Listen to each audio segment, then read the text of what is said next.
Putrajaya is concerned over Maju Holdings' proposal to take over Plus Malaysia. Quoting Second Finance Minister Johari Abdul Ghani, Purnama says this is because the source of the funding is unknown, and should it turn out to be an offshore borrowing, there is fear that the nation's strategic assets will fall into the hands of foreign entities if Maju fails to make the repayments.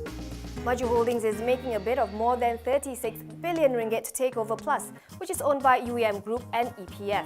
Khazanah national-owned UEM controls 51% of the highway concessionaire, while EPF owns the remaining 49%.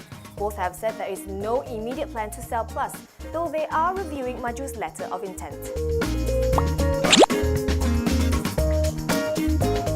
Treasury Secgen Irwan Serga Abdullah says there is no link between Uber's donation to Finance Ministry initiative Magic and Quop's investment in the ride-hailing service firm. Irwan, who heads both Magic and Quop, denies that there were any arrangements between Uber and the government and says that the investment did not constitute a conflict of interest. If you recall, Bloomberg reported last week that Uber's lawyers were looking into a corporate donation worth tens of thousands of dollars to Magic last August. The following month, Quop invested $30 million in Uber. Less than a year later, Putrajaya passed national ride-hailing laws favourable to Uber and its peers. Lawyers are trying to determine whether there was any form of quid pro quo.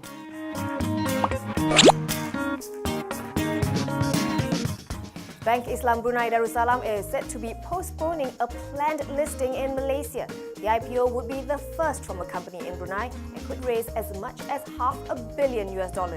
Citing sources, Bloomberg reports that Bank Islam, the country's biggest lender, needs more time to complete some internal restructuring procedures.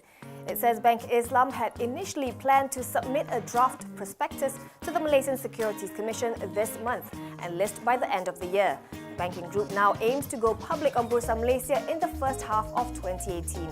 As at end 2016, Bank Islam had 9.5 billion Brunei dollars or 29.5 billion ringgit worth of total group assets.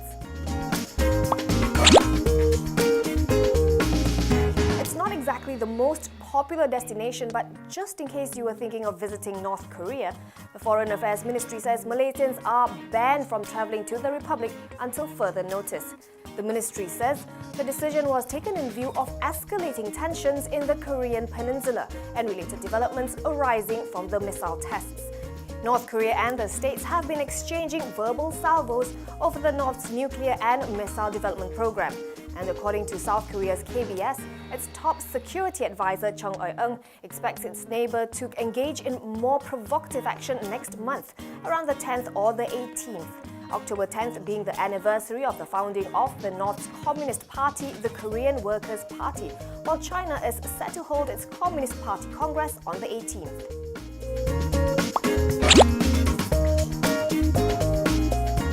George Kent saw its second quarter net profit grow 24% on the back of higher revenue and profit across both its engineering and metering divisions. Earnings climbed to 25.4 million ringgit, up from 20.5 million. Revenue grew 14% to 187.6 million ringgit. This brought the group's first half net profit to just under 44 million ringgit. Revenue meanwhile climbed 10% to 317 million ringgit. It declared an interim single-tier dividend of 2.5 cents per share. George Kent says its first half performance was a record across all divisions. Group Chairman Tan Kay Hock says the group is on track for another year of good performance. It will continue to seek opportunities to grow its order book of 5.9 billion ringgit.